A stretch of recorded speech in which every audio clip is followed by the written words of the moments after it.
back again. Another episode.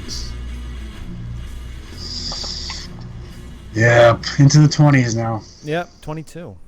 Somehow. Some way. We got Corey Miller here. And it's a little different this time because, again, we can't get Skype to work perfect. But yeah, we got a combination here. We got a phone and video. So what's going on, Corey? Not much. Just hanging out? Yeah. So, Corey, tell me what's going on with you in the arm wrestling world right now. Obviously, you didn't go to WAL, and I don't see you on the Vendetta card. What's next for you? I'm trying to get in a Vendetta in September, but waiting to hear back from Krill and Igor. Sure. Any idea where Seems that's like going to be? They should have you on this card, man. I don't know why they didn't put you on this one. It would have been awesome. I was originally trying to be on the card, but it just didn't work out. Just bad timing, whatever. Sort of. I gotcha. Any idea where the September one's going to be? Maybe is it going to be in Vegas again, or did you not hear yet? They said one or two places. More likely it'll be in Vegas. Right. Yeah. That seems to be the spot for it. So, so I was tell everybody you didn't get a chance to watch the WAL stuff, but the rest of us did, and we haven't been able to talk about it for weeks and weeks. Oops, I just dropped my camera. Oh God, Josh. This is a very professional show here, so everything is smooth as silk. Nothing ever goes wrong, and that's why everybody loves us so much. That is true. So, It's charm. let me ask you this, Corey. How come no WAL for you? I've been asked that question a million times. It's not that it's out of my realm of possibilities. I'm just weighing my options, I guess. And ball's not really my style, but I guess I could learn to, do it eventually. But it kind of hinders me in my ability to hit and go from there. So you kind of feel like you'd have to recreate your training a bit to be the best you could be. Yeah, exactly. Yeah. I'm known for being, fast and no loadings, hitting type stuff, and you can't really do that too well in the wall because everyone's pretty much pulling before the start.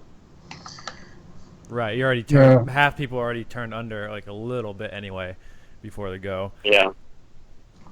Yeah, actually, that had a major impact on a couple of the matches last night. There were a few matches where it was very clear that people had carved and already started to move before they said go, and it seemed like if you complained about it, they would call a false start, and if you didn't complain, they would just let it go. So, it's got to be frustrating. And there are several people there, like Craig Sanders from the UK, who's, like you, is known for being super fast. But he didn't really get one honest-to-goodness hit on the whole show, at least not in the matches that they showed us. So you could see it was frustrating him, for sure. Yeah, exactly. Yeah, that would be my problem. And you're definitely somebody, like when you came in the sport, you were known, basically it seemed like you were known exclusively for speed. But as the years have gone by, your style is, I don't want to say it's changed, but you definitely added a whole lot to your game. What was that like? Was that a deliberate effort, or was that something that just kind of happened over time where you just got stronger and got, maybe a little more horsepower behind you? I'd say about 4 or 5 years into the sport, I decided that I wanted to start doing hooks. And it was basically right after I won my first national title. I just dedicated all my training to doing hooks and slowly built myself up. And my approach to the hook is a little bit different than the normal hooker. It plays more into my top roll style. Right. So How so? I'd say Well, I tend to drag more and turn out as I hook. So the hook will come down and roll out. Just even though my hand's inside, I roll out through the hand. More like on a high hooking. Okay. So I incorporate years. So basically, I mean, when you use that hook, I mean, you usually, let me put it this way, do you always try to start with the top roll, and if you get to that hook, you just accept it, or do you sometimes purposely start in that high hook? Recently, I've been trying to develop to where I can not hit and fall into my hook and then let people get stuck in a bad position and roll out of it. And it seems to be working a lot better because I don't like to hit into my hook very well, you know? Yeah. I like to hit more into my top roll. And if it falls into a hook from there, then I let it go into the hook. Did you make more of an adjustment after the Tiete match?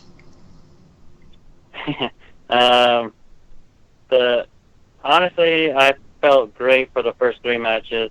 Obviously. The 4th Yeah.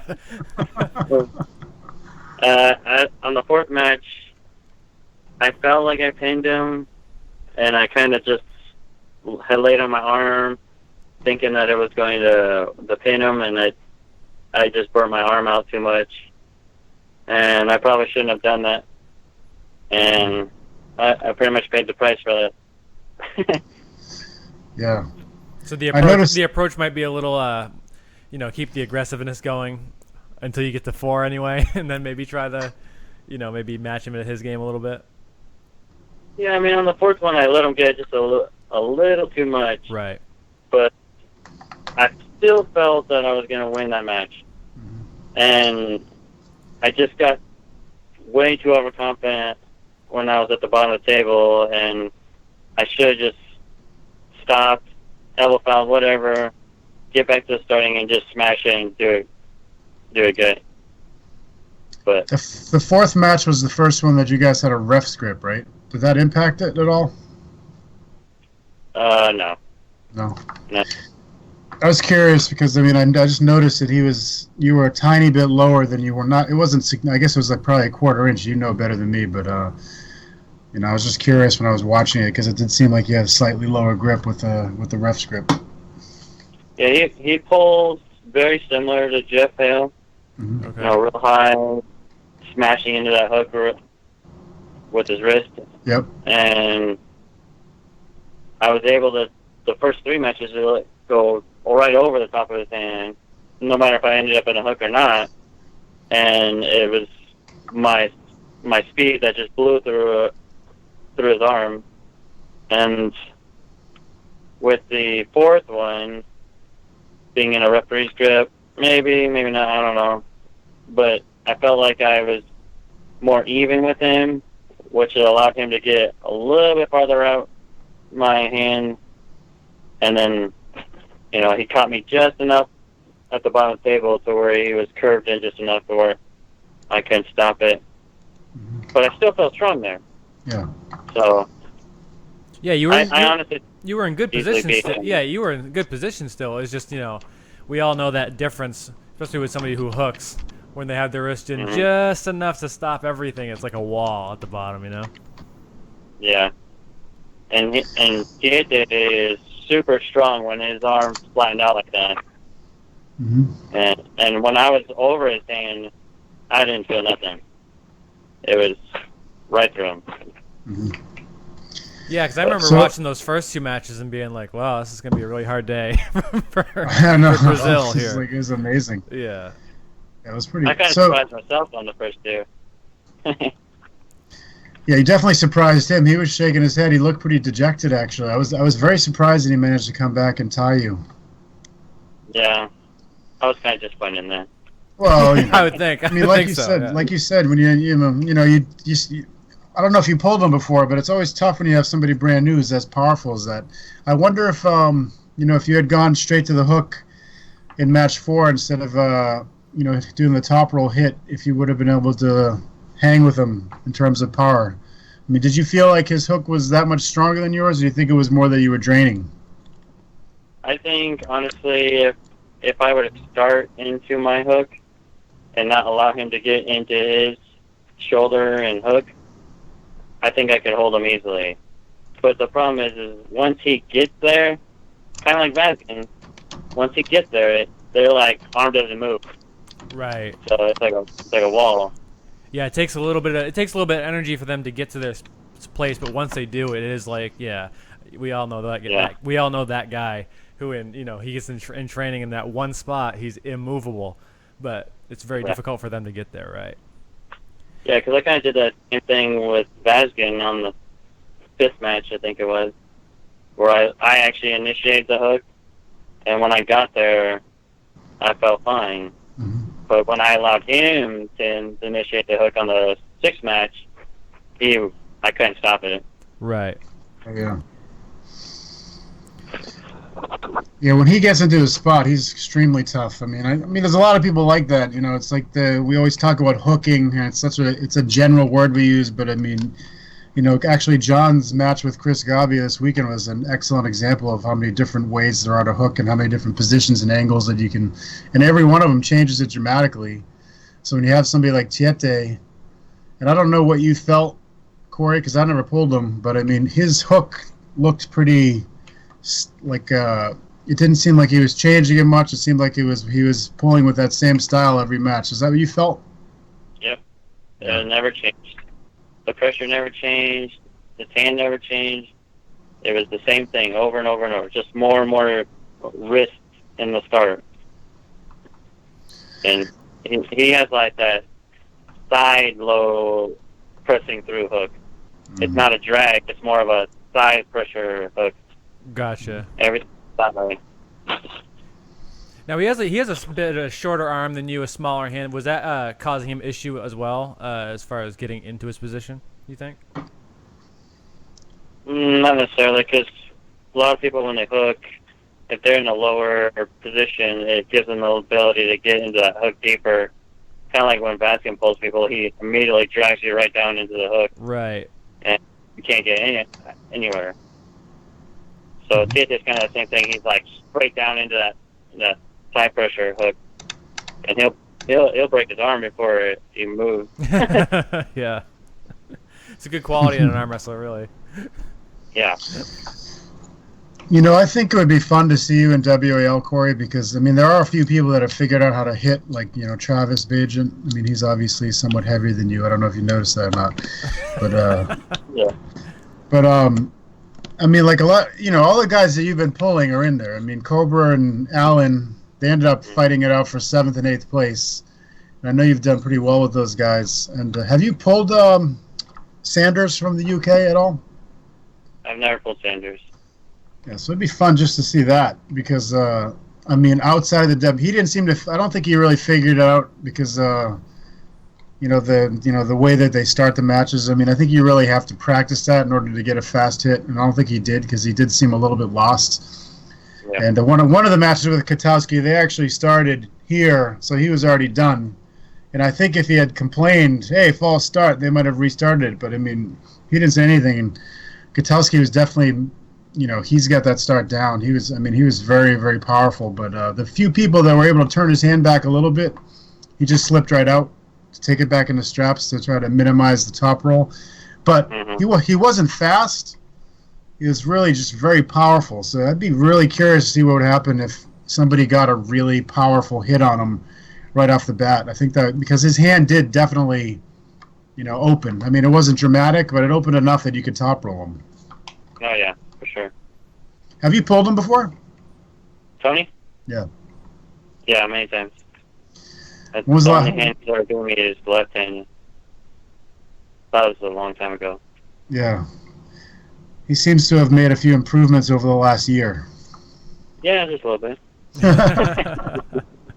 He's always been one of those guys, though, who he's always been good and very technically sound as well, Very strong, very technical, but now it seems like he's, definitely a different level dude right now. Yeah, he definitely seemed like he settled into this, like, hydraulic press, and he's just, once he got some momentum, I know you guys haven't seen it, but nobody really stopped him. Talbot gave him a hard time, but lefty, but even that was not a long match. So I think you should definitely go, Corey. Get a couple more vendettas in there, beat some people up from Europe, and then jump in the WL. Just practice those starts, man. You could be somebody. I mean, maybe hang out with Travis because that's always amusing, right? Yeah, it's amusing.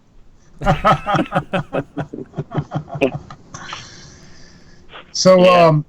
I know you probably can't tell us whoever opponent they're trying to set up for you for the next vendetta, but are there people that you'd really like to pull right now? I'd love to pull anybody over Steve. They've been in talks to try to get me TSA again, but I'd rather just pull someone else just because I haven't pulled them before. Right. But have you been to Worlds? Yeah. Oh, that 2009, 2010. I qualified them a lot, but I just haven't been able to go because of money. Right. Yeah. But Yeah, you pulled well in 2010 in Mesquite. I remember seeing that video on RMTV. You did well. Yeah, I got ninth. I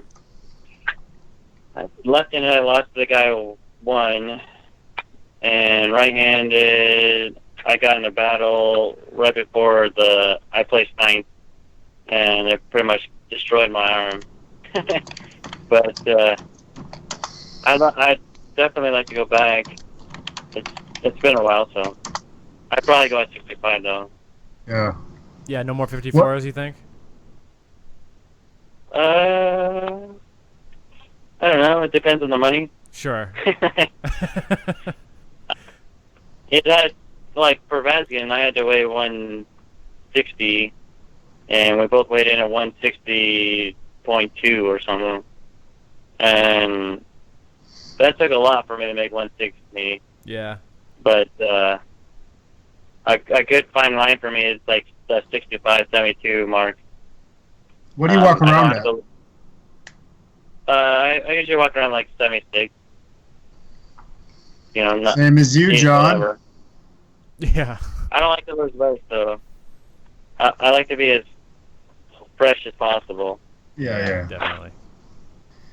Yeah, there's been a lot of talking about weight cutting lately, and we talked about it in a few shows, and I agree with you. I think it's better to be within 5 or 6 pounds of whatever you're going to try to make, so you don't crush yourself trying to cut down. I just never been really good at losing a lot of weight. Yeah. So when you were making 54 in the past, you were pretty close to 54. Oh yeah. Yeah. When I first started, I was 143 pounds.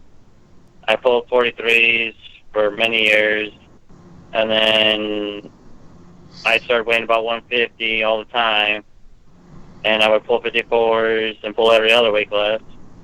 And then roughly around 2009, 2010, I started getting like into the 60s.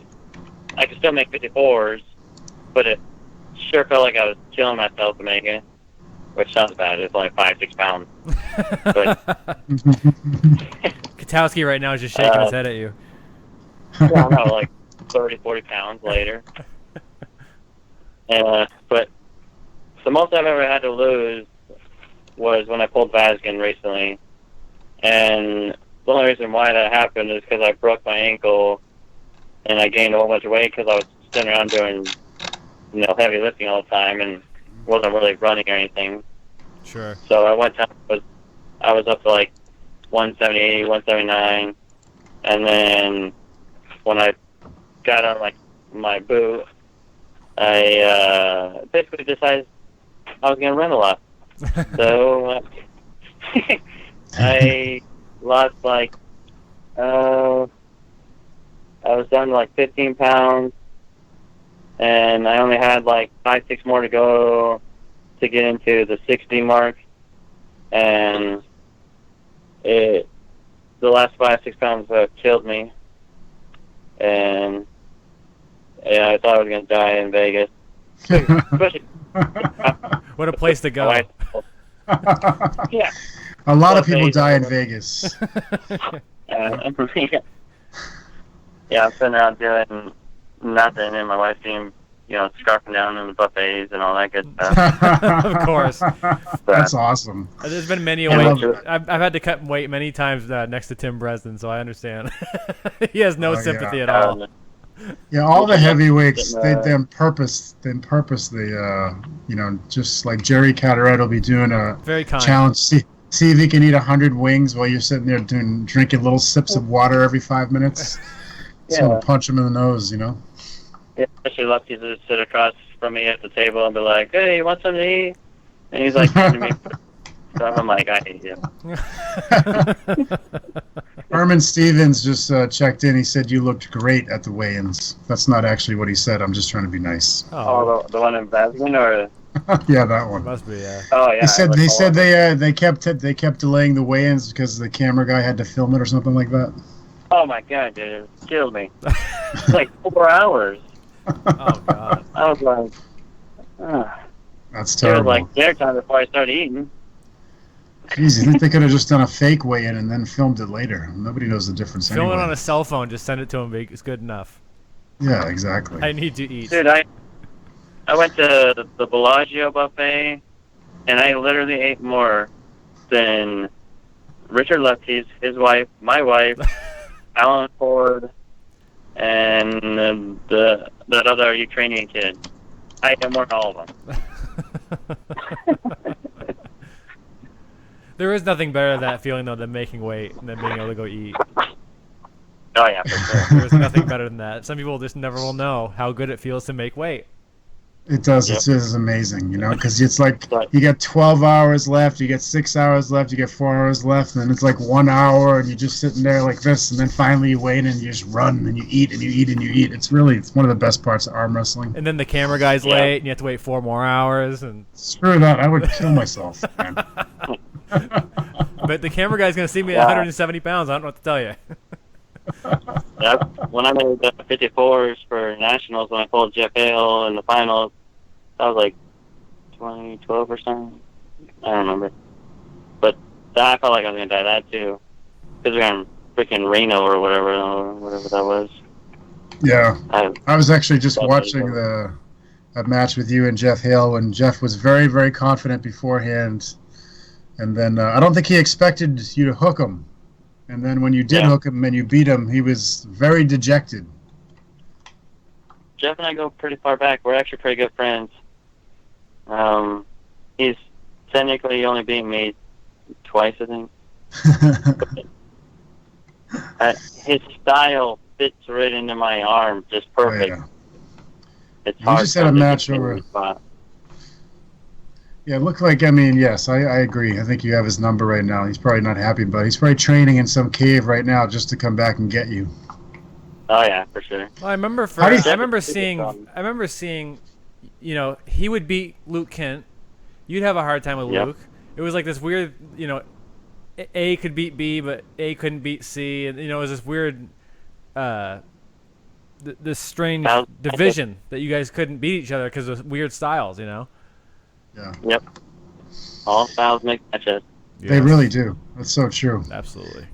How do you think you would do against Katowski? I know you didn't see the video, so it's hard for you to. But just based on what you know of him, you've known him for a while. Do you think you'd have a chance against him? If I was able to hit like I do now, probably. Yeah. But it's hard to tell without me hitting. The way he pulls is more about controlling that person's hand and Yeah. stuff like that. So it all comes down to my hit with him, Mm. especially left-handed. Mhm. So I think I could beat him. He seemed a little bit more. I don't want to use the word vulnerable, but he definitely had a little bit of a harder time lefty. Yeah. Yeah, I believe his right's always been a hair better, although his left's very close. I think he's always been a little bit better right-handed. Yeah, they looked pretty close. I would just say it was definitely a slight edge Yeah. to his right arm. So I got a question from Tomas in Chile for you, Corey. He wants to know if you have any advice for training for a fast hit. I get that question all the time. Everybody wants to know the secrets. Hard to believe, Corey. I know. To be honest with you guys, I don't train specifically to be fast. But what I do is an overloading type system where, like the Total Gym, I'll load up a crap ton of weight on, and I put it on my arm, and I just try to move it quickly, 2 or 3 inches at a time. But it's to the point where my arm's like maxed out, and I just trying to move it that little bit. And my theory is that if I can take 400 or 500 pounds at a certain angle and move it 3 or 4 inches, if you can't stop it in that 3 or 4 inches, I'm gonna keep going. Right. So, kind of like that overloading style, and I also convert the West Side Barbell stuff into it. I don't know if you guys know anything about West Side Barbell. Yes, we do. Absolutely. Okay, so yeah, I use that a lot. And a lot of my stuff when I'm training in practice is literally people beating on me. And then towards the end of practice, we tie a couple bands on, they hold really tight, and I do that same thing where it's like my arms overloaded, and I just plow it as hard as I can. So I guess in a sense that's kind of, practicing for a hit. Yeah, you're training just pure explosion. It might be against something that's immovable, but the theory is that you can hit that way into something that is movable, and you can finish the match. And do you think, because I have a theory on this myself, when it comes to speed in itself, do you think it's more mental than physical? Oh yeah, for sure. Yeah, I think it's all about timing it perfectly. Yeah. And how, in the direction, and where the pressure's applied. I'm really notorious for changing an angle or changing a pressure at the last second, which allows me to be fast. So, I can start in a top roll and hit into a hook, or hit into a hook and hit into a top roll. So that ability to change direction in a split second makes me fast, in my opinion. So what you're saying is like, you basically, somebody's busy defending a specific direction and you go where there's no pressure. In a sense, yeah. Yeah. Yep. Did you start off being very fast? Yeah. Yeah, when I started arm wrestling back in 2003 or whatever, I loaded up as hard as I possibly could, and it was just all straight side pressure as fast as I could go. And if I couldn't beat you in that first second or two, then, I usually lost. But, but yeah, I've always been fast. I've always been able to react faster than a person. I've never been usually stronger than everyone, but I slowly made that change over time. And I guess back in the day when, about 2009 time frame, when I started going to Worlds for the first time, I started doing training and stuff with Bob Brown and John and all those guys over there in Utah. And I started really understanding why I had to make myself stronger, and not just faster than everybody. And that's when I started really incorporating a lot of stuff into my hands and being able to control myself and not overpower myself. Because I was notorious for, back in the day, hitting through my hand and I'd be hanging out there on your fingers. And even though I was fast, I'd be at the bottom of the table with no hand control at all. Right. Whereas now, I'm a little bit better at that. Yeah, it's something that's hard for people to do sometimes, to not be, maybe you can call it like wild. They hit so hard, they hit so fast that they don't have any control really. And somebody who can maybe slow it down a second and be on the other side of that can gain control of that speed because of that, how wild Yeah, the there's a hit was. fun line. Yeah, and when you're first training it, I always tell people to control it at a certain speed. Know that your speed is, let's just give it a number, 75 miles per hour. Sure. You're 100% control at 75 miles per hour. But at 120, you drop down to 10%.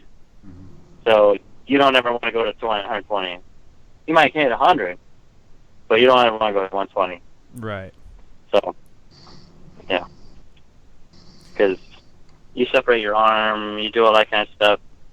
You put yourself in a position where you're more likely about to be, in a losing position faster than you would be in a winning position faster. Whereas if you just slowed it down a little bit and control through the power, and then build yourself up like I do, loading up my arm so I can hold that weight and then plow through it. Mm-hmm. So it's a progression type thing. Sure. So do you feel like, you mentioned the West Side Barbell, which Todd talked about a few episodes ago. Do you still track your strength progress? I mean, are you still improving are you plateaued? Yes and no. When I do my West Side Barbell, I don't consistently do the same things over and over and over. I'll do a month's worth and then change up and change up and change up. Mm-hmm. So, over that month period of time when I'm doing deadlifts or something, I consistently keep track. Mm-hmm. But then when I switch over, and I go back to the other one, I know where I started, and I want to kind of build off of that a little bit. So, yes and no. I use West Side Barbell to an extent, and then I also use my overloading stuff. And then on top of that, I like to, what's it called? Where your muscle confusion. So you're not constantly doing the same thing all the time. Like, 1 week I do hands, 1 week I do biceps till I'm tired, and then lats, and then this. But that's all I do for that whole week. Sure. Right. I don't actually do anything else. Mm-hmm. So, Jamie Sheldon wants to know how softball injuries have helped you in your arm wrestling training. There must be a story here. well, it helps gain weight. Was that the ankle? I've literally broken my ankle playing softball. What was it, last year? And then I broke it again this year. Or this last year, whatever it was. Did you win the game at least? Yeah. There you Yeah, go. that's So all. It was worth it then. I literally just played my last game yesterday for this year. All right. No we broken won ankles. We won Division 2, so not bad. All right. That is not bad. But- Yeah. Yeah, I'm not fat, so. I'm But the doesn't slowest that kill you though, throwing the ball after arm wrestling practice and stuff? Because I always feel like I'm gonna die when I do that. I'm the pitcher, so it's Oh. slow pitch on their hand softball. Okay, so So slow pitch. it doesn't All bother me really. Now, when I have to throw it to the base or something, I panic because I never want to throw it over. I'm like, stop the pass. Or I just run to the bag. I'm like, forget it, just slide. yeah, I gotta let that one go. Yep. Yeah, it's horrible. So, I don't know why I literally play with them. So what is your training mix like? As far as the table or gym work. What's a typical week look like for you? Well, usually I pull once a week, and I'll do gym or weight-related stuff twice a week. And I've been pretty consistent with that for about the last 12 weeks, and a lot of pulling, actually. And that pretty much killed my arm. And it was really noticeable at that one in North Carolina that I went and I refereed the tournament, and everyone beat my ass after the tournament. Well, of course, opportunities there. Oh, yeah, it was horrible. My arms hurt so bad. It was crazy. But, yeah, I like to stay consistent at pulling at least once a week. 2 times a week training, lifting, and if I don't get to the pole, then it switches to 3 times a week lifting, or bands, or something to stretch my arm out. Sure. But yeah, I had to lay up a week or so because that North Carolina thing just killed me. So what's rest look like for you, like before a big tournament? Usually about a week is all I need. My arm heals pretty quickly, and one thing that usually people ask me is how to get rid of like the elbow problem. And honestly, I've never had an elbow problem, ever. Wow. My problems are my shoulder and my the side pressure, side of my arm type thing, and my forearm. I've never ever had an elbow issue. Yeah, I remember. I think back in 2009 or so, you had your right shoulder was giving you some problems, if I remember correctly. Yeah, I tore my teres minor in the back of my right shoulder.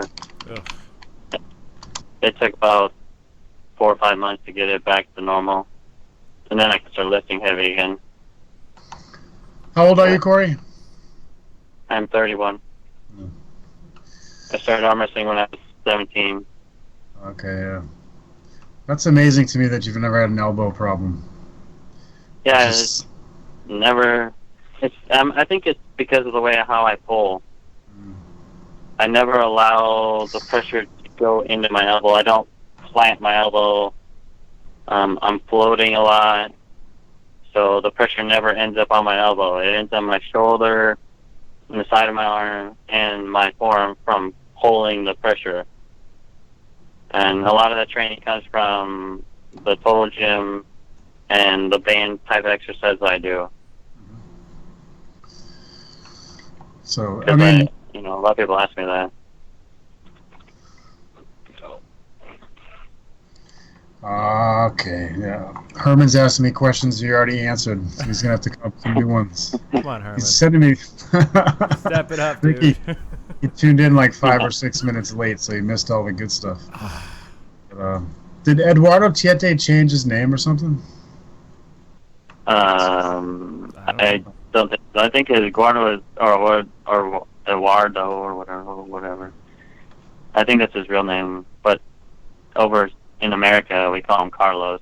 Yes. Yeah, okay. Yeah. Okay. There you go. Yeah. That explains it. He doesn't barely understand any English. No. Yeah, I know. His wife That was, walks around with Google Translate. Yes, basically, yeah. We tried to get him to come on the show with a translator, but he got nervous about it. I'm going to talk him into it eventually, but because I mean, Yeah, it's fun talking to people from other countries because they have a different approach, and oftentimes the arm wrestling in other countries is viewed very differently than it is in ours, and it's just fun talking about that kind of stuff with people. Yeah. So let me see now. Let's see a couple more questions. Yeah, all right. People are basically definitely interested in seeing you in the WAL, especially the people who watched the show last night, because you are, without a doubt, I would say, the key guy in that weight class that's missing.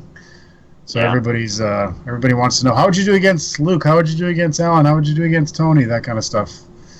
But and then Herman and Jamie are both pointing out that Igor has access to the world, so you can get people that you can't get in the WA at all.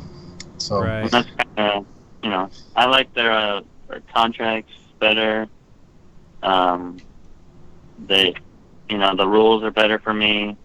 The setup's better for me. And I've never had problems with those guys, so it would take a lot for me to change to the wall style. yeah. Sure. And is it And I know people have a hard time understanding that. And how about like super match versus tournament format? Well, what does each of those mean to you? Oh, I'm 1,000 times better in a tournament. But the super match is how that's its thing. But I prefer a tournament. I'm able to use more weapons in a tournament. I can see with that. Yeah, I mean, Yeah, especially with speed being such an impressive weapon for you, it seems like that's something that people are going to have a hard time adjusting to over one match versus if they have 5 or 6 chances at it. Yeah, exactly. It was apparent with the Tiete match. As soon as I wore my arm out, it was it was blatantly obvious. Yeah, that's the thing. You know, the guys who get in grinders have always had a hard time with tournaments, and then when the super match format came through, they were like, "Oh, so I can Love it. I love it. I can get Love in a it. minute and a half match, and then I have to pull the same guy again. Oh, okay, no problem. Yeah. That's why I try to beat him three, 4 times fast. Right. Yeah, And which, then- which you, And whatever happens, fine. Whatever. Right. So I got a question from Michael Han, who was born in Oklahoma. He's telling us. Thank you for that information. Michael? Oklahoma. He's the man. Yes, Michael Han, Good puller. who does not have Facebook, but who everybody knows who he is. He wants to know how you would do against, or how you think you would do against Keita Zivitev. I'm not sure if I pronounced his last name right, but I don't know who that is. yeah, everybody's saying he's a beast. His name's spelled Khetag, but I don't know. We can't answer the question if we don't know who he is. So I'm gonna look up a video of him while we talk. Okay. But yeah, I mean, I think it would be, and you know, Herman said this too. I think it would be awesome to see you. I mean, pulling at your natural weight at Worlds. You know, so would that be 75 kilograms? Would be close to what you weigh. Is that right? It's 165. Yeah. Yeah. So I could probably make 54, but I don't know. Yeah, that's the thing. Like when I think about making weight, I just I'll do it if I have Yeah. to, but I like I prefer 65. I like to eat. Yeah. Well, you do. 65 It don't does- do- I like you do pizza. lose strength. I mean, when you cut weight, you lose strength, and it's a question of how much time you have to, you know, to recover first of all, and how much you lose Yeah, during the process. Yeah, how efficient are you at Yeah. losing it and gaining it back? Exactly. Yeah, I'm not too good at that. I'll just be honest. Well, it's, you know, the other thing is as you age, it becomes more and more challenging. I mean, there's organ failure that has to be considered. But I mean, just you're still young enough. You get another 8 or 9 years before it really becomes an issue. I'm watching Yeah. this guy Keitag is definitely a hook puller. He looks pretty tough. I think he I'll could say take getting it. cloud then. Yeah. No big deal. Kill him. We kill him. Easy. He's a 70-kilogram guy, so maybe we can talk to. That's a 43 pounder. So he's kind of little. Little guy. Little guy. Well, maybe that'll be something who shows up at one of these vendettas. Again, man, I don't know why they don't have you on this card, because it is All Stars. You're definitely one of the people who everybody wants to see. It would be cool if you were going to be. Are you going to be down there watching it, or? No. No? I was trying to get into it, but didn't work out. Yeah. Are you And going I think to? it's originally supposed to be this week or this last week. I mean. Mhm. Yeah. Right. Dustin Dennis wants to know if you're going down to Triple A's in Columbia. That's in November or something like that? It's on the 29th of this month. I think it's Yeah. this month, right? Oh, this one? Yeah. Probably not. I was looking for What- tickets myself, what's but on it's my still too house? close. I looked at it, to be honest, because I wanted to qualify for Worlds again. Now that AAA is a World qualifier. Right. But I do plan on going to Arnold's this year at 76. No 54s. Let me make that clear. No 54s. Yeah. That'll be a tough class. Yeah, for sure. It's the only tournament I have never won. Oh, you don't have an Oh, Arnold? really? Right. You're going to check that one off here. Yeah, you were close that But, one year with Cobra, but you just yeah. Yeah. Not that that's probably still bothering you at all. Yeah. We won't talk about that. So let me use that threads. What's your goal? What do you want to win the most? Worlds, Arnold's, something else? Um, I don't know if I have a specific tournament that I want to win more than everything else. I mean, back in the day, it was more about beating everybody. You know, that's why I pulled every weight class. So I've never really had a goal of winning a tournament. I was more about how many people can hear or that show up at this tournament have a chance of beating me. Right. And, you know, like when I pulled in that Oregon tournament a long time ago, there was probably, I think, 8 people in the whole tournament that had a chance of beating me, or did beat me. Which, out of 200 entries, that's not too bad. No. Yeah, you pulled 8 classes that day, right? Yeah, I pulled every weight class. I placed in the top 3 in every single class. I remember that being. I remember Gary Roberts doing basically a highlight video of that, or basically like your own special segment. But I remember that being controversial at the time because it was 2 weeks before you pulled Luke Kent in a super match, correct? Yeah, it was stupid. I was going to ask you, did that affect you think? Oh, yeah. Yeah. Yeah. I can't think about that at the time.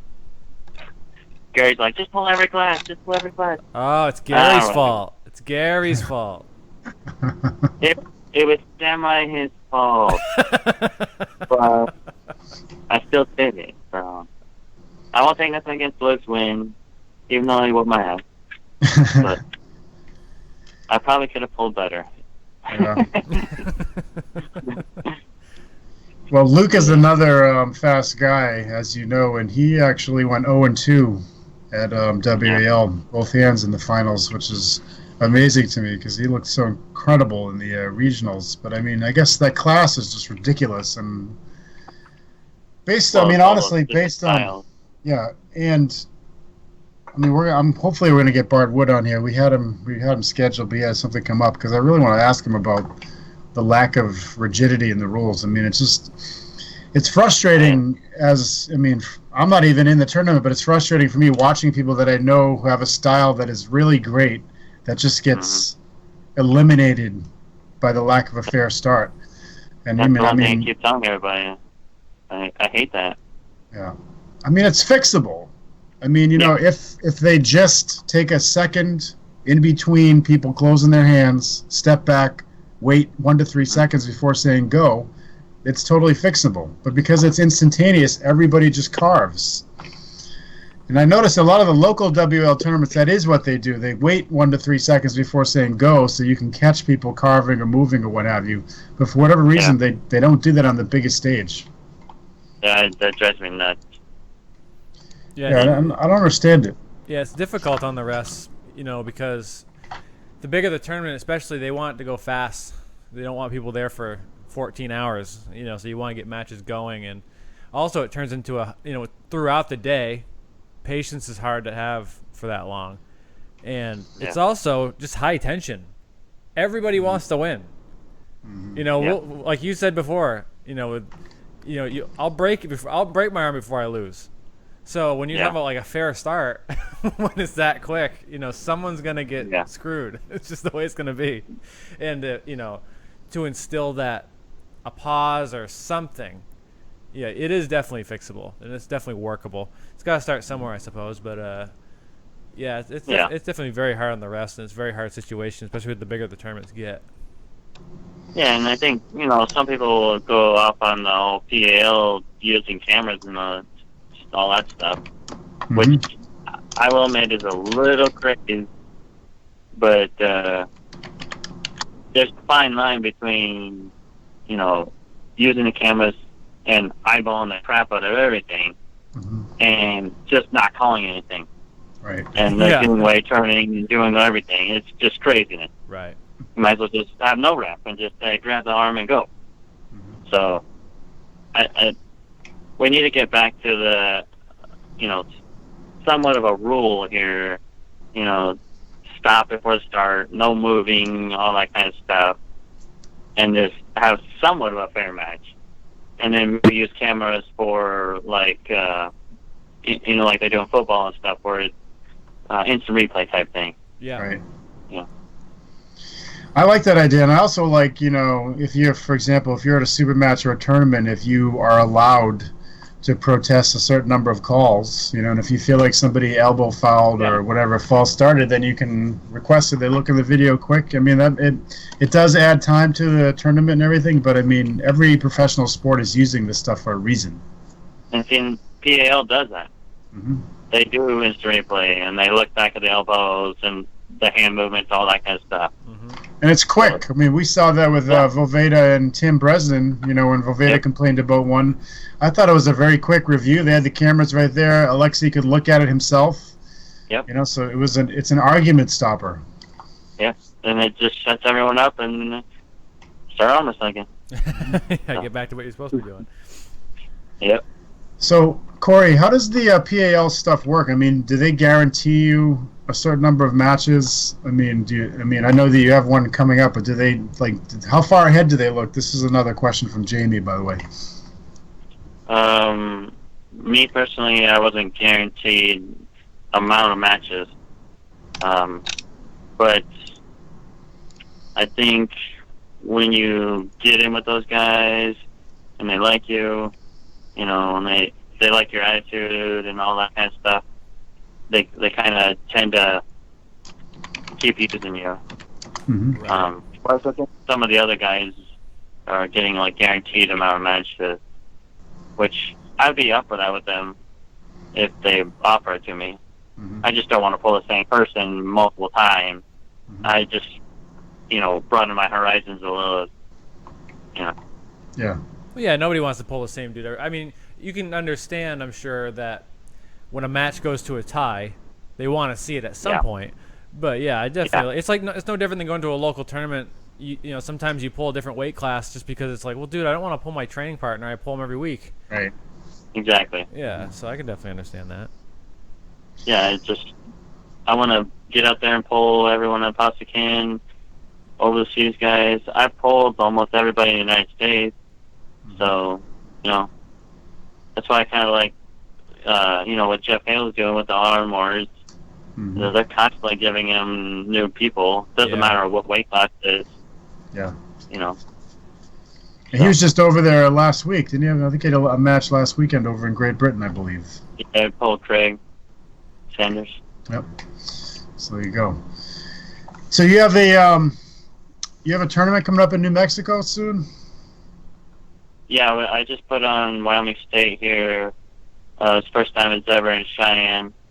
Mm-hmm. And then we got New Mexico State coming up in September. Mm-hmm. It was a pretty good showing in my one here. Had about 200 plus people watching, about 80 entries, which is not bad for a first time. No, not bad at all. And had Jordan Still and AJ arm wrestling at that first super match. Wasn't a bad one. Jordan beat him pretty convincingly, but still was pretty good. Well, it's exciting to have those. It gives, like you're saying, for the audience, it's fun to have, it's like a UFC match or whatever. It gives people something to get excited about. Yeah, and this event here, this coming weekend, is one of the largest outdoor rodeos in the world. Has over 100,000 people show up every single day. Wow. So I'm trying to work my way in to get into the Cheyenne Frontier Days. Mm-hmm. And if I can pull that off, I could have 100,000 people at a tournament. It's like the Wyoming version of the Arnold. Yeah, exactly. You get all those eyes on you. At a rodeo. Right. Mm-hmm. But, the next year I'm trying to slowly work it into that. Maybe get because they have concert tickets, Fall Out Boy and a whole bunch of other cool concerts are coming here. So I might be able to offer concert tickets for winning prizes, money, obviously. The potential is super high for that. Right. If I get into CFD. Mm-hmm.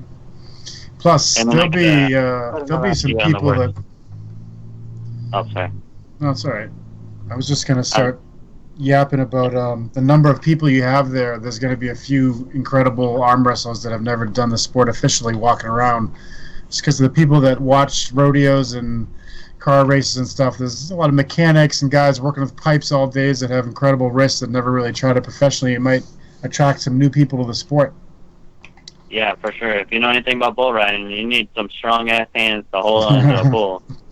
1,000-pound bull whipping you the hell around. Right. Sure. Now you But, have yeah, you have a bracket system you developed, right? Yeah. Yep. Tell me about that a little bit. So I hand built it. It's based out of Excel. Has a lot of VB scripting and macros built behind it.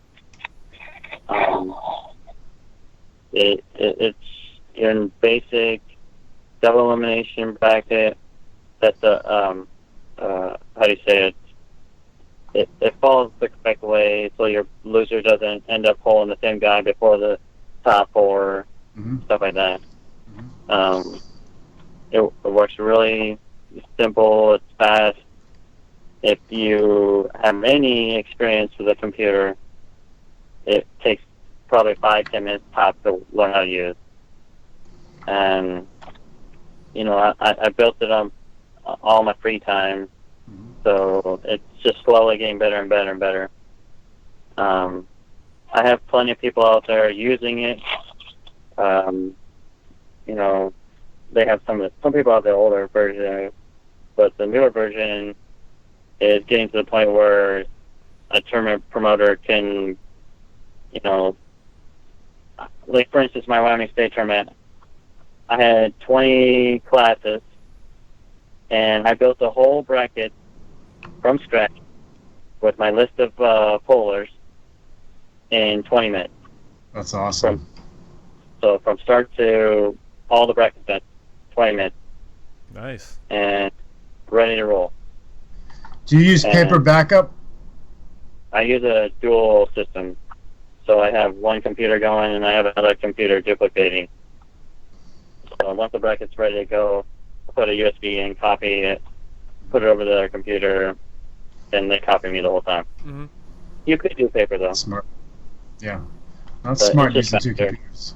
Oh, yeah. And then, a lot of people like the fact that I duplicate my screen to a PC or to a TV or a projector or something like that. Right. And That's if awesome. they can see the bracket the whole time, and they know what's going on, they know who's in their class. I don't ever have to, how they say before the term they say you're in this class, so this guy, this guy, this guy, this guy, this guy. That help takes 10 minutes or 20 minutes or whatever. Yeah, Right. and only half Right. people hear it. Yeah, and they don't ever hear it. So what I do when I'm putting people on my list, I just keep that list up on my TV the whole time, and people will just go up and stare at that, and they don't bug me. So Perfect. That's it awesome. makes sense, and it's faster, it's more efficient, it's never crashed. It's just awesome. I mean, there's no other word for it. It's just awesome. It sounds awesome. How can people reach out to you to get it on Facebook or other places, or what do you prefer? Yeah, Facebook. I'm also I'm with Learn Denise for USAA. If you become one of their promoters, they will give it to you for free. Mhm. So otherwise, outside of that, I'm charging about $125, Mhm. and that does everything from a 2-man up to a 24-man. And I just, like I said, over time, I'm building it up, getting it up to 30 plus, Mhm. and eventually it's going to be 100% automated where you don't have to basically do anything. Because right now you have a registration page. You put all your people in there by the class, and then you click a button, and it creates each bracket based off of how many people are in each class. And then you just copy the names in. You click a random button, and boom, you're ready to go. That's awesome. So So can you also, if you decide you want to seed a class, could you do that? oh yeah, for sure. Cool. You can randomize it, seed it, however you want to do it. Nice. I think that everybody needs those. I would love to use that at the tournaments instead of paper. I mean, paper is all right, but like you said, it's cool to have it projected up on a screen where everybody can look at it and answer their own questions. I'll tell you what, when you have it up on the screen, I guarantee you'll have less problems because people will be following along. They know where they're at in the bracket. They're paying attention. Whereas when it's on paper, they don't know. Right. They're looking around for something to do. I'm going to go to the bathroom. No, they don't do that anymore because they say, oh, wait, he's on the 98 class. I got to stay here because I could be up to full. Right. Because they can see that. Whereas, paper, you say, I'm in the 98 class. They don't listen. They're like, I'm drinking beer, whatever. Yeah, see you later. Probably helps with the questions about who's on deck and all that kind of stuff too, huh? Yeah. Yep, and take that out of the play. So, because I have each bracket numbered, and it's super easy to follow. You just, for winners, you just select a W. It automatically moves them around the bracket. Mm-hmm. Winners go to the A side wherever they're supposed to go. B side goes down depending on where they're supposed to go. Right. And yeah, it tells you first to third at the end. Someone asked me about doing every single place, which I could do, but not most people want that. They just care about first to third. That's awesome, man. I mean, I think I'm going to reach out to you to get that for the next 2 tournaments we're going because they both should be relatively big, and it gets annoying with 75 pieces of paper. And you inevitably make at least one mistake, Oh, yeah, for sure, every time. So. And seeing the thing with the digital one, they accidentally select the wrong person, you just go right back and you flip them around, and there you go, you're good to go. Yeah, that's awesome. If you really screw up, and you move the guy too far, and you pull the other guy, that's no different paper, but you just can copy the name and paste it in the one spot and, go on from there. But, awesome. You can't take that error out of it, but you can take out the ability to not worry about where you're supposed to go. Oh, yeah. That won't ever break. Human beings can screw anything up no matter how good the system is. That's what we're good at.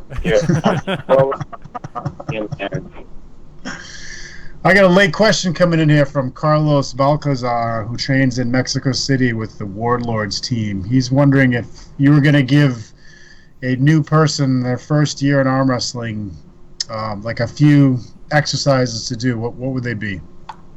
A few exercises to do. Lots of girls. Yeah. What's your opinion on like the 2 or 3 most helpful exercises, for example? I really like doing pull-ups. I mean, everyone should in arm wrestling. I love my toll gym. I will swear by the toll gym. I know people don't like it, but it's the only one tool where you can sit and use just your upper body to move a weight. Whereas, even if when you're standing and you're on a cable pull machine, you can use your leg to actually push that weight around. Whereas the toll gym does not allow you to do that. You have to use your core and your arm strength to move that weight around. So, as far as like general lifting wise, I'd say pull-ups, rows. I'm notorious for doing rows. I love rows, especially heavy rows. And I like to do a preacher curl a certain way, very heavy, and working to the lock area and coming back through. I don't like doing full range. I feel that when your arm's in a certain spot, that's the max you ever want to be, and that's the strongest you should be at that spot. So you build that tendon to like lock in there every time. So and I usually say that's about 8 inches from the start position. From here all the way down is about 8 inches. So if I bring that 8 inches down, 8 inches down, 8 inches down, and keep going through and heavy, you know. And then rows, same type of thing. Back grips, not back grips, whatever. Mhm. And making sure that that row comes up into your chest, not back, like way back. More like arm wrestling style, where it actually comes up into the chest. So actually more, like maybe rolling more towards the center of your body as opposed to straight side. Yeah, exactly. So you're not bringing it way back here. You're like bringing it up into your arm. Mm-hmm. So because that's the same arm thing, you're dragging that person back here. So you suck that thing into your chest. I always tell people to try to hit your hand to your chest, because you won't be able to. But if you can, you know, that's the idea. So, and then pull-ups. And I love doing weighted pull-ups or just about to in ask general. Yeah, I always end every workout, no matter what I do, I always end up everything with pull-ups. You know, 5, 10, whatever. Then do a couple of lifted ones, monkey crawl across the pull-up bar, you know, flip around in circles, do all that kind of major warrior nonsense. But, quite a few people, you know, quite a few elite pullers like you, Corey, seem to do something similar in the sense that they end their workout with some kind of standard exercise. Like Mike Todd uses the rope pull machine. You do the pull-ups. RVJ does the pull-ups too. So I think there's something to that. It's like a little bit of it's still exercise, but it's almost like a recovery exercise after a bunch of heavy weights. Yeah, I feel like pull-ups stretch your arm out. Like I get that blood flowing again. Whereas most of my exercises are, you know, contracting the muscle and holding it tight for a long time, because I'm doing those short reps. You know, range of motion's five reps max with a, you know, 5 sets of 5 with the left side barbell type stuff. Yeah. So by stretching of the pull-up, usually get my arm, you know, blood flowing again. Awesome. So. There you go, Carlos. That's a good answer to a question.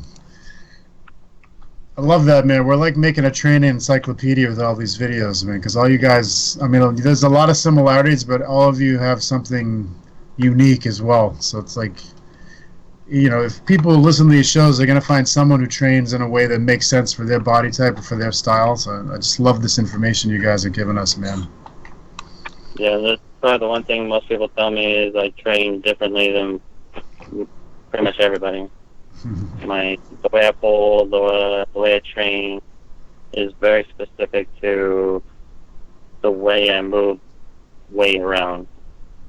And when I try to train people, I show them how moving the weight in a certain way can make you more powerful versus trying to use your arm, like literally your arm moving it. Right. Whereas your body can move it just as easy if your arm can just withstand a lot. Mm-hmm. So. Yeah, that definitely is one of the consistent themes, is that people adjust standard exercises to make them more, you know, arm wrestling specific, you know, either by using more of your body or mimicking arm wrestling positions, or even just, you know, like Dave Chafee was talking about the pec deck. He uses it just to do an arm wrestling move, basically, and that's the only thing he does for its chest. But everybody takes, you know, the gym machines and adjusts the way they use them. And certainly, you know, you get strange looks from people in the gym sometimes, but it works for us. Yeah, so Chuck Norris wants to sponsor me, just by the way. He said no. I don't think they're really meant for the full gym to be, you know, have like 500 pounds on them. You know, I think they should be sponsoring you and sending you to Worlds every year. Right? Just I know, right? You know what I mean? I posted a million videos of that thing. Should reach out to them, man. Say, look, send me to Worlds, man. I'll win World Championships. That'd be good for them. Nice feather in their cap. I make Chuck Norris look bad on that thing. Right? Exactly. All right, so Corey, before we let you go, man, let's get some PAL predictions for you. From you, I should say. Who do you got winning the two main events? Trubin and Pushkar and Siplenkov and Todd. I think Trubin will win. That guy is tank. He's unbelievably big. He doesn't look big in his pictures, but when you stand next to that guy, he's like a tree trunk. It's like a bee, just massive. Yeah, he is Huge huge. back, huge arms, long arms. He's unbelievable. So Do you think it'll be close, or do you think he's going to blast him? Well, none of Trubin's matches are fast, Mm. so I would say it'll be a slow match, Mhm. but Trubin will win. If Pushkar wins any, it'll be the first couple, Mm. and then it'll be done from then. Hmm.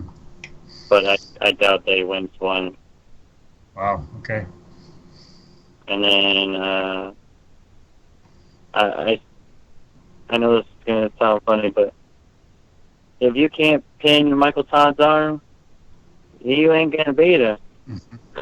So if Dennis can't put his hand to the pad at least one time, Michael Todd wins, no problem. Yeah, I kind of feel the same way. Burn him out. He was just burned Dennis out. Yeah. Dennis is a big guy, and those arms need a lot of blood. Yep. Yeah, I really think that it's gonna be a bad day. I think it's gonna be very frustrating. Dennis is gonna maybe win one, and then his arms are gonna be trapped, and then it's downhill from there. What do you think about Oleg and Binny? I don't know if there's so many people on the planet that could be Oleg. Right? That's Exactly. ridiculous. Well, that's actually what somebody commented on one of those arm power polls, that they don't think there's anybody in the United States that can beat Oleg, period, left hand. And I thought that was a little ridiculous. But I understand what they're getting at. Beating him maybe once or twice, but it's gonna take a lot. Hmm. And I don't know. You have to hook him, Hmm. and Christian Benny's good at hooking. So maybe I don't know. You're just never gonna top roll. Yeah. Never. Well, what do you thought? Do you think Travis would be at a top roll?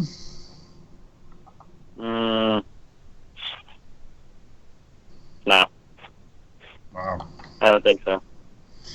That's impressive, man. Yeah, I don't even know if Travis would try to. I think Travis might just try going straight side. If he was smart, Hmm. if he was smart, he'd try to get inside with him. Because if you've seen how Oleg loses, he loses inside every time. Yeah, No one top rolls though. very true. And then there's Dmitry Silyev and Bresnan, and we have Hristo and Vazgen going at it. I think Tim Breslin's gonna win. I don't think Dimitri has a chance, but that's just me. A lot of think people strong. felt that way. Yeah, he's strong. But Tim is he'll just slip in the strap, and you ain't gonna move Tim's arm from there. I kind of feel the same way. Yeah. Good- If Tim good- feels vulnerable, he'll go strap, and it'll be over. Yeah, Dimitri is looks like a very talented armor, so I just don't know if he has the horsepower yet. No. He's young, No. so who knows? But And then Histro and Vazgen. I want to say Histro's gonna win, but it'll definitely go inside. Never gonna go top roll.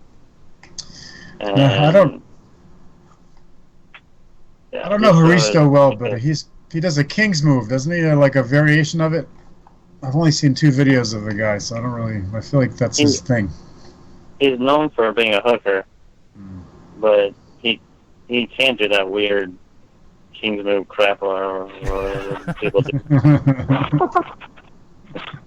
But I think Histro's gonna win that one. Okay. Vazgen's strong, but I don't know. That guy's got some huge arms.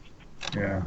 do you think it'll be a power issue or endurance issue for Vazgen if he were to lose? It'll be power. Yeah. They're both pretty the same with endurance. but it'll be powered. That kid is, I don't know, like 5'5", and he's got like 18-inch arms. He's huge. It's abnormal. Yeah, I've never stood next to him. I've been to Worlds a couple times when he's there. Right. He's huge arms. Mm. It looks abnormal.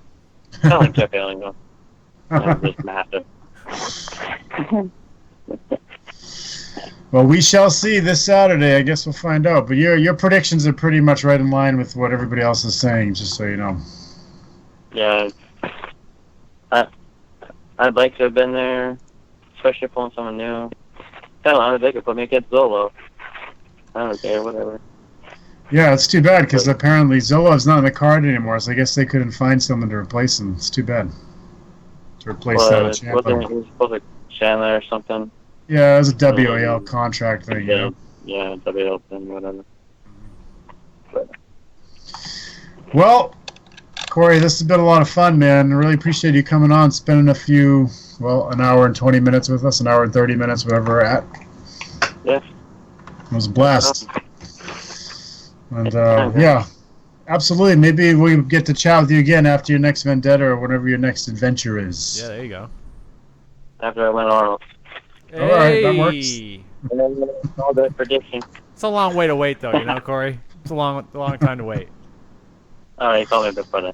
Okay, cool. All right, brother. Thanks again, man. Thanks, guys. All right, guys. Adios.